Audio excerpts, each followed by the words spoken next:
Welcome to the Senior Safety Advice Podcast, where we help older adults and family caregivers make everyday life safer, easier, and more independent. I'm Robin Schiltz, Senior Home Safety Specialist, and I'm so glad you're here today. Each episode is filled with practical, easy-to-follow advice that can help you or someone you love stay safe while aging in place. If you'd like even more tips and helpful resources, be sure to visit us at seniorsafetyadvice.com. All right, let's get started. Many adult children have the same concern. You visit your parent and something just doesn't seem quite right. The house isn't as tidy as it used to be, or the refrigerator looks almost empty. Maybe your parents are wearing the same clothes several days in a row. When you ask if everything is okay, the answer is almost always the same. I'm fine. For many older adults, admitting they need help can feel like admitting they've lost their independence, and that is a frightening thought. So instead, they may minimize problems, make excuses, or simply avoid talking about what's changing. It doesn't mean that they're trying to deceive you. Often, they're trying to protect themselves. And sometimes they're trying to protect you from worrying about them. The challenge for family caregivers is learning to recognize the quiet signs that suggest more support might be needed. One of the first things to notice is a change in personal appearance. Has your parent stopped shaving regularly? Is their hair unwashed? Are they wearing stained clothing or clothes that don't match the weather? In other words, a long length t-shirt and sweater on a 90-degree day. Changes like this can happen because everyday tasks have become harder or more tiring or maybe even painful. Another clue is what you see around the house. Are dishes piling up? Is unopened mail scattered across the table? Have you noticed expired food in the refrigerator?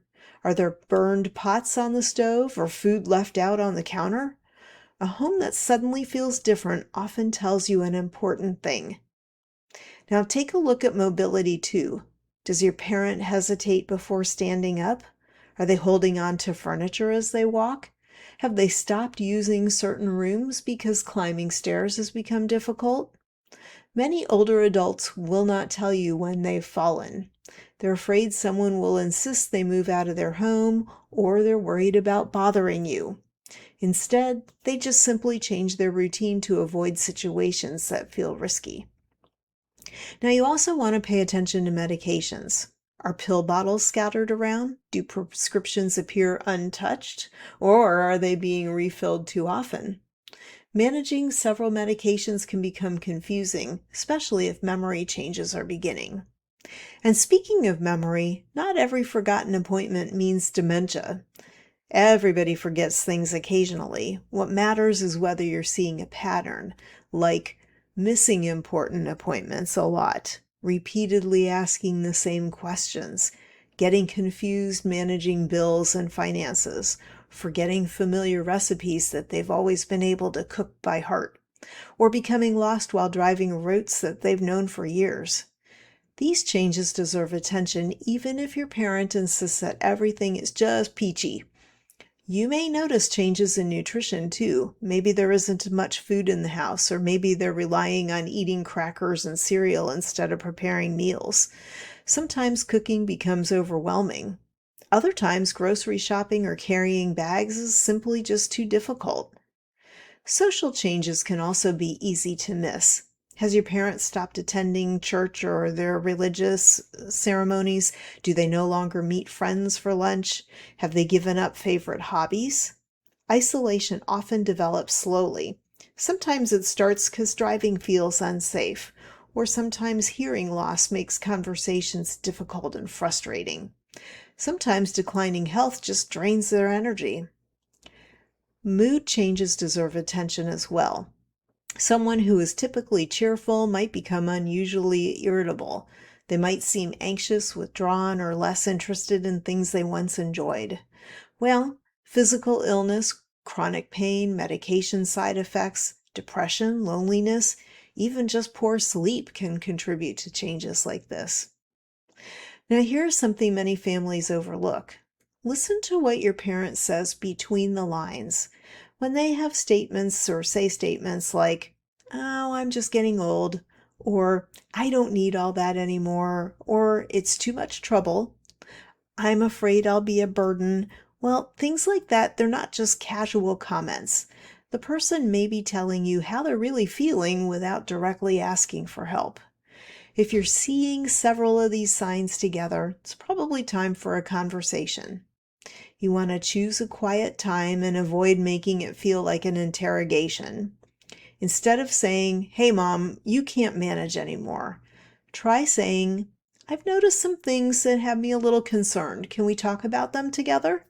A small change in wording like that can make a big difference.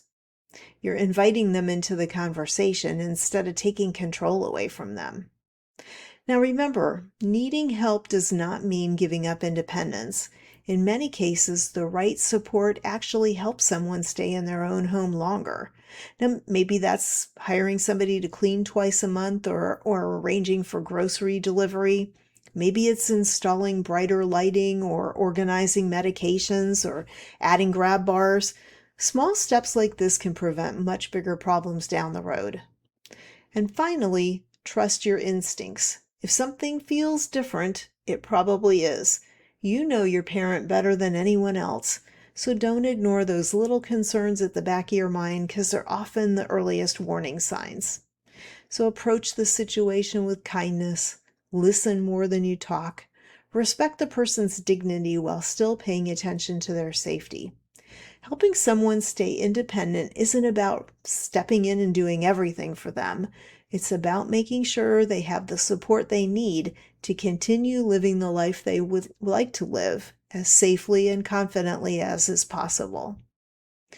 So thanks so much for spending a few minutes with me today. I hope this episode has given you a few practical ideas and maybe some reassurance if you're worried about someone you love. For more articles, guides, and resources, visit us anytime at seniorsafetyadvice.com. And if you're looking for qualified aging-in-place professionals in your area, be sure to explore our sister website, aginginplacedirectory.com. If you enjoyed today's episode, I'd love for you to subscribe to the podcast or to our YouTube channel so you never miss another episode. Until next time, stay safe, stay informed, take care. Thanks for listening. Bye.